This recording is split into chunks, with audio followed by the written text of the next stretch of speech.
ইতালির অমীমাংসিত 20,000 work visa আবেদনের ফলাফল বা সিদ্ধান্ত খুব দ্রুতই আসবে। প্রিয় দর্শক, আসসালামু আলাইকুম ওয়া রাহমাতুল্লাহ। আজকের ভিডিওতে আপনাদের সবাইকে স্বাগত জানাচ্ছি। আশা করছি পরম করুণাময় আল্লাহর মেহেরবানিতে আপনারা সবাই সুস্থ আছেন, নিরাপদে আছেন। প্রিয় দর্শক, আপনারা যারা ইতালি ওয়ার্ক ভিসা প্রত্যাশী ভুক্তভোগী তারা সকলে নিশ্চয়ই জানেন, গতকাল 11ই আগস্ট বাংলাদেশ পররাষ্ট্র মন্ত্রণালয়ের অফিসিয়াল ফেসবুক পেজে একটি সংবাদ বিজ্ঞপ্তি বা একটি সরকারি বিবৃতি প্রকাশ করা হয়েছে। আজকের ভিডিওতে আমি পররাষ্ট্র মন্ত্রণালয় থেকে প্রকাশিত সেই বিবৃতির আলোকে সংক্ষিপ্ত কিছু আলোচনা করব এবং এই বিবৃতির সারমর্ম বা মূল মেসেজ কি সেটা আপনাদেরকে বুঝিয়ে বলার চেষ্টা করব। এর পাশাপাশি ভিডিওর শেষ দিকে গত এক সপ্তাহ যাবৎ আমার কাছে বেশ কিছু আপডেট এসেছে ইতালির কোন কোন শহর থেকে অ্যাপয়েন্টমেন্ট পাচ্ছেন ইমেলের মাধ্যমে এবং কারা কারা রিটার্ন পাসপোর্ট বা স্ক্যান কপির পাসপোর্ট পুনরায় সাবমিট করার মেসেজ পেয়েছেন। এই ধরনের কিছু আপডেট আমি পেয়েছি গত এক সপ্তাহে, সেগুলি সংক্ষিপ্ত আকারে ভিডিওর শেষ দিকে আপনাদেরকে শেয়ার করব। তো আশা করছি আপনারা ভিডিওটি মনোযোগ সহকারে শেষ পর্যন্ত দেখবেন এবং ভিডিও যদি আপনাদের ভালো লাগে অবশ্যই লাইক, শেয়ার এবং সাবস্ক্রাইব করতে ভুলবেন না।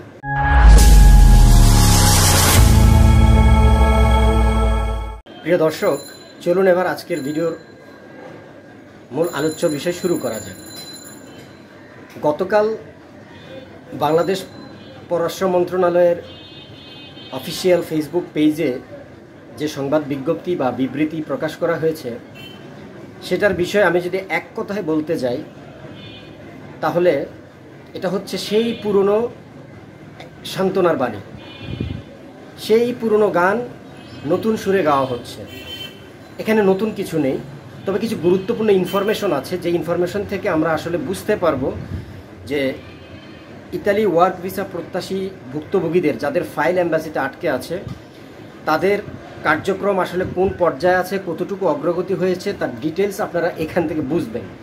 কিন্তু মূলত এই বিবৃতিতে যা বলা হয়েছে সবই পুরনো কথা, পুরনো গান নতুন সুরে গাওয়া হচ্ছে, আমাদেরকে একই সান্ত্বনার বাণী বারবার শোনানো হচ্ছে। আজ পর্যন্ত আমরা ইতালি ভিসা ভুক্তভোগীরা যত আন্দোলন করেছি, যত মানববন্ধন অনশন করেছি, প্রত্যেকটা আন্দোলন মানববন্ধনের পরে এই একই রকমের সান্ত্বনার বাণী বা এই একই মেসেজ এম্বাসির পক্ষ থেকে বা মিনিস্ট্রির পক্ষ থেকে দেয়া হয়। তো আসুন আসলে গতকালকের বিজ্ঞপ্তিতে কি বলা হয়েছে সেটা একটু আমরা বোঝার চেষ্টা করি। গতকালকের এই বিবৃতিতে শুরুতে বলা হয়েছে যে দীর্ঘ 8 বছর ইতালির ডেক্রেতো ফ্লুসিতে বাংলাদেশের আবেদন প্রক্রিয়া বন্ধ থাকার পরে যখন 2022 সালে বাংলাদেশ আবার পুনরায় ডেক্রেতো ফ্লুসিতে সিজনাল এবং নন সিজনাল ক্যাটাগরিতে আবেদন করার সুযোগ পায়, তারপরে সে 2022 সাল থেকে ইতালি অ্যাম্বাসিতে ভিসা আবেদনের অনেক চাপ বেড়ে যায় এবং তাদের কাজের যে গতি সেটা মন্থর হয়ে যায় এবং তাদের অনেক ফাইল জট তৈরি হয়। তো যাই হোক, সেটা মূল আমাদের জানার বিষয় না। আমাদের জানার বিষয় হচ্ছে ইতালি অ্যাম্বাসি মূলত আমাদের মিনিস্ট্রিকে যে বিষয়গুলি জানিয়েছে সেই বিষয়ের মূল পয়েন্টটা আপনাদেরকে বলি। ওই একই কথা, ইতালি দূতাবাসে মুলতবি থাকা মানে পেন্ডিং থাকা ভিসা অ্যাপ্লিকেশনের ওয়ার্ক পারমিটগুলি দ্রুত নিষ্পত্তির বিষয় দুই পক্ষই গুরুত্বের সহিত বিবেচনা করছে। এই বছরের মে মাসের প্রথম দিকে ইতালির স্বরাষ্ট্রমন্ত্রী মাত্তেও পিয়ান্তেদোসির সফর সহ ইতালির রাষ্ট্রদূত এবং সফররত ইতালীয় কর্তৃপক্ষের সাথে সকল বৈঠকের বিষয়টি জোরালোভাবে উত্থাপন করা হয়েছে। এই বিষয়টি ইতালির সকল মন্ত্রী বা সকল পর্যায়ে এটা জোরালোভাবে উত্থাপন করা হয়েছে এবং তারা দুই পক্ষই এই ফাইলগুলি নিষ্পত্তির বিষয়ে গুরুত্বপূর্ণভাবে বিবেচনা করছেন। এটা তারা প্রত্যেকটা আপডেটই বলছেন। কিন্তু এই গুরুত্বপূর্ণভাবে বিবেচনা করতে করতেই আমাদের ভুক্তভোগীদের জীবন থেকে কারো 1.5 বছর, কারো 2 বছর অতিবাহিত হয়ে গেছে, কিন্তু কোনো সমাধান বা কোনো ফলাফল আমরা পাইনি। তো গতকালকে তারা আবার পুনরায় এর আগে এম্বাসি থেকে যে আপডেটগুলা বা যে সংবাদ বিজ্ঞপ্তিগুলো প্রকাশ করেছিল সেখানে যে কথাটা বলেছে, ইতালীয় দূতাবাসের তথ্য অনুযায়ী 2024 সালে ইতালি সরকার ল ডিক্রি নাম্বার 145 জারি করে। এর আওতায় 22 অক্টোবর 2024-এর পূর্বে ইস্যুকৃত সকল নোলাবস্থা স্থগিত করা হয়। নতুন আইন বিধান অনুযায়ী কেবলমাত্র প্রাদেশিক ইমিগ্রেশন অফিস, মানে প্রভিন্সিয়াল ইমিগ্রেশন অফিস, আমরা যেটাকে প্রেফেক্তুরা বা সুই নামে চিনি, সেই অফিস থেকে যাচাই বাছাই সাপেক্ষে ক্লিয়ারেন্স না আসা পর্যন্ত এম্বাসির পক্ষে ভিসা আবেদন বাতিল করাও সম্ভব নয় এবং ভিসা প্রদান করাও সম্ভব নয়। তো এই কথাগুলি তারা আগেও অনেকবার বলেছে, এটা আমরা সবাই জানি। তাহলে এই বিবৃতি দিয়ে আসলে আমাদের কি বেনিফিট হলো? এরপরে দেখেন, তার পরের প্যারায় তারা আরও কিছু বক্তব্য দিয়েছে। সেটা হচ্ছে, এই প্রেক্ষাপটে বাংলাদেশের পররাষ্ট্র মন্ত্রণালয় এবং রোমস্থ বাংলাদেশের দূতাবাস যথাক্রমে ঢাকাস্থ ইতালীয় দূতাবাস, ইতালি পররাষ্ট্র মন্ত্রণালয়ের সঙ্গে নিয়মিত যোগাযোগ রক্ষা করছে। ফলশ্রুতিতে ইতালি দূতাবাস ভিসা প্রক্রিয়া দ্রুত সম্পন্ন করার লক্ষ্যে ইতিমধ্যে জনবল বৃদ্ধি করেছে। তবে এক বা একাধিক অসাধু চক্রের মাধ্যমে জাল ওয়ার্ক পারমিট এবং নকল নথিপত্র জমা পড়ায় আবেদনগুলোর যাচাই বাছাই প্রক্রিয়া দীর্ঘ সময় লাগছে বলে জানা গেছে। ইতোমধ্যে ইতালিতে এ সংক্রান্ত একাধিক ফৌজদারি মামলার তদন্ত চলমান আছে। এবার বোঝেন অবস্থা। তারপরে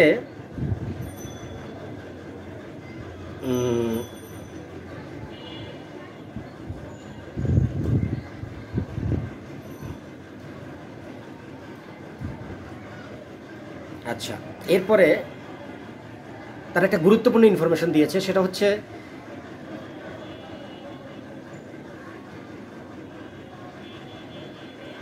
ইতোমধ্যে তারা প্রায় 40,000 পেন্ডিং আবেদনের মধ্যে 8,000-এরও বেশি আবেদন নিষ্পত্তি করেছে। এটা হচ্ছে আমাদের জন্য গুড নিউজ বা ব্রেকিং নিউজ। কি বলবো, আসলে এতটা হাস্যকর বা এতটা দুঃখজনক যে সেই অক্টোবর মাসে তারা পাসপোর্ট রিটার্ন দেওয়া শুরু করেছে, সেই থেকে আজ পর্যন্ত প্রায় 10 মাস অতিবাহিত হলো। এই 10 মাসে ওনারা মাত্র 8,000 ভিসা আবেদন নিষ্পত্তি করেছেন। 40,000 পেন্ডিং ভিসা অ্যাপ্লিকেশনের মধ্যে মাত্র 8,000 তারা নিষ্পত্তি করেছেন। তবে এখানে একটা সামান্য আশার ব্যঞ্জক একটা সংবাদ হচ্ছে, আরও প্রায় 20,000 সম্ভাব্য আবেদনকারীর ওয়ার্ক পারমিট এবং এই সম্পর্কিত প্রক্রিয়াকরণের যাচাই বাছাইয়ের কাজ খুব শীঘ্রই শুরু হবার কথা রয়েছে। এখানে তো আমরা একটা ইঙ্গিত পাচ্ছি যে 40,000 পেন্ডিং ভিসা অ্যাপ্লিকেশনের মধ্যে 8,000 অলরেডি নিষ্পত্তি হয়েছে, ভিসা দিয়েছে অথবা রিজেক্ট করেছে। আরও 20,000 ফাইল যাচাই বাছাই শেষে রেডি আছে। যে কোনো সময় এই 20,000 ফাইল তারা নিষ্পত্তি করে দ্রুতই একটা ফলাফল বা রেজাল্ট দিয়ে দিবে। এছাড়া আর কোনো গুরুত্বপূর্ণ মেসেজ বা ইনফরমেশন এই বিবৃতির মধ্যে আমি অন্তত খুঁজে পাইনি। সর্বশেষ তারা যেটা বলেছে,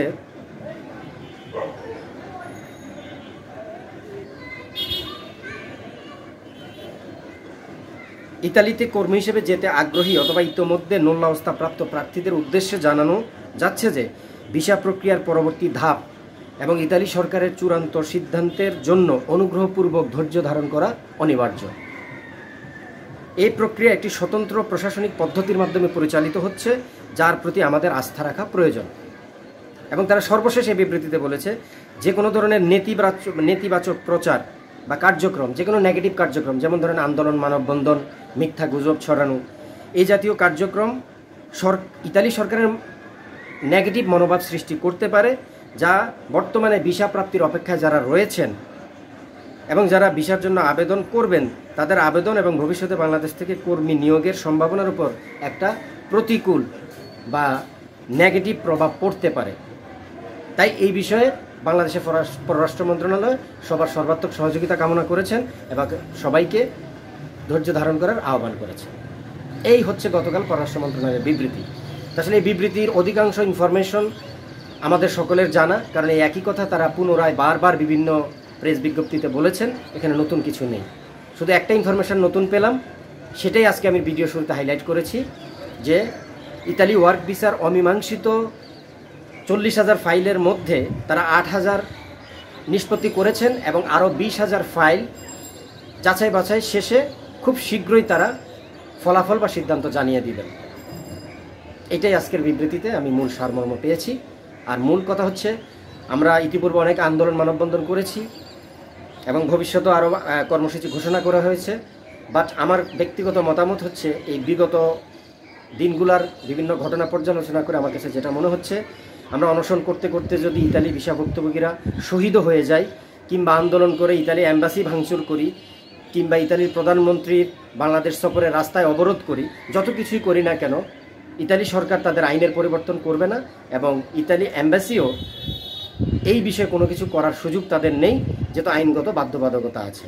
এটা কূটনৈতিক সমস্যা, এটা কূটনৈতিকভাবে সমাধান করতে হবে এবং এই 2023-24 সালের পেন্ডিং ভিসা আবেদন সমাধান কবে নাগাদ হবে এই সুনির্দিষ্ট সময়সীমা বলা যাচ্ছে না। এটা আরও সময় লাগবে, এতটুকুই বুঝতে পারছি, এবং কতদিন সময় লাগবে এটা একমাত্র আল্লাহ মাহবুদ, তিনি ভালো জানেন যে আসলে কবে নাগাদ এই সমস্যার সমাধান হবে। কারণ সুস্পষ্ট কোনো টাইম ফ্রেম বা কোনো ডিউরেশন এম্বাসির পক্ষ থেকে বা মিনিস্ট্রির পক্ষ থেকে বলা হচ্ছে না। শুধু বলা হচ্ছে প্রভিন্সিয়াল ইমিগ্রেশন অফিস থেকে পুনরায় যাচাই বাছাই বা ভেরিফিকেশন প্রক্রিয়া সম্পন্ন হওয়ার পরে ইতালির প্রভিন্সিয়াল ইমিগ্রেশন অফিস বা প্রাদেশিক ইমিগ্রেশন অফিস থেকে যখন ছাড়পত্র আসবে সেই সমস্ত আবেদনকারীকে ভিসা দেওয়া হবে এবং অ্যাপয়েন্টমেন্ট দেওয়া হবে। এই পুরনো কথাই বারবার বলা হচ্ছে। তো প্রিয় সহযোদ্ধা ভাইরা, আপনারা সবাই বিষয়গুলো জানেন, তারপরও অনেকে রিকোয়েস্ট করেছিলেন, আমাকে মেসেজ করেছিলেন, তাই আমি এই বিষয়ে একটা ভিডিওতে বিস্তারিত আলোকপাত করলাম। এবার আসুন, গত এক সপ্তাহে বিএফএস গ্লোবাল থেকে যে আপডেটগুলো এসেছে সেটার ওটাকে আমি সংক্ষেপে বলি। গত এক সপ্তাহে আমি আমার ব্যক্তিগত মাধ্যমে বিশ্বস্ত সূত্র থেকে যে তথ্যগুলো পেয়েছি, রিসেন্টলি ইমেলের মাধ্যমে অ্যাপয়েন্টমেন্ট আসা শুরু হয়েছে। আলহামদুলিল্লাহ, এটা আমাদের সবার জন্য একটা গুড নিউজ। প্রতিদিনই কম বেশি কিছু কিছু বিভিন্ন সিটি থেকে ইমেইলের মাধ্যমে অ্যাপয়েন্টমেন্ট আসতেছে এবং রিটার্ন পাসপোর্ট এবং স্ক্যান কপি যারা আবেদন করেছিলেন তাদেরও কিছু কিছু সিটি থেকে, যেমন আমি ভেনিস থেকে রিটার্ন পাসপোর্ট সাবমিট করার মেসেজ পেয়েছি, এরকম সংবাদ পেয়েছি। তারপরে ফৌজিয়া থেকে অনেকেই পাসপোর্ট সাবমিট করার মেসেজ পেয়েছেন, তাদের মেসেজ এসেছে ইউর ভিসা ইজ রেডি। তারপরে বারি সিটি থেকে বেশ কয়েকজনের মেসেজ এসেছে ইউর ভিসা ইজ রেডি। তারপরে সালের্নো থেকে এবং কাসেরটা থেকে গত 2 দিনে মেসেজ এসেছে। এর পাশাপাশি মিলানের একজনের সংবাদ আমি পেয়েছি। তো এই সংবাদগুলির আলোকে যেটা আমি সংক্ষেপে আপনাদেরকে বলতে পারি, বর্তমানে অ্যাপয়েন্টমেন্ট এবং ভিসা দুইটাই হচ্ছে সিসিলিয়া, পালেরমো, রাগুসা, বারি, ভেনিস। তারপরে আরেকজো থেকে 2 জনের মেসেজ এসেছিল, আমাকে তারা কনফার্ম করেছে। মিলান থেকে একজনের এসেছে, আর রিসেন্টলি কাসেরটা এবং সালের্নো থেকে 2 জনের মেসেজ আসতে আমি শুনেছি। তো এই ছিল আমার কাছে কোন কোন শহর থেকে অ্যাপয়েন্টমেন্ট আসতেছে এবং পাসপোর্ট সাবমিট করার মেসেজ আসতেছে, সেই বিষয়ে তথ্য এতটুকুই আমার কাছে ছিল। তো প্রিয় দর্শক এবং প্রিয় ইতালি ভিসা ভুক্তভোগী সহযোদ্ধারা, আপনারা এতক্ষণ আমার সাথে ছিলেন এবং ভিডিওটি মনোযোগ সহকারে দেখেছেন, সেজন্য আন্তরিক ধন্যবাদ এবং কৃতজ্ঞতা জানাচ্ছি। ভিডিওটি ভালো লাগলে অবশ্যই শেয়ার করবেন এবং লাইক করবেন। কোনো কিছু জানার থাকলে অবশ্যই কমেন্ট বক্সে কমেন্ট করবেন, আমি উত্তর দেওয়ার চেষ্টা করব। আমার পরবর্তী ভিডিও দেখার আমন্ত্রণ জানিয়ে আজকে এখানেই বিদায় নিচ্ছি। সবাই ভালো থাকবেন। আল্লাহ হাফেজ।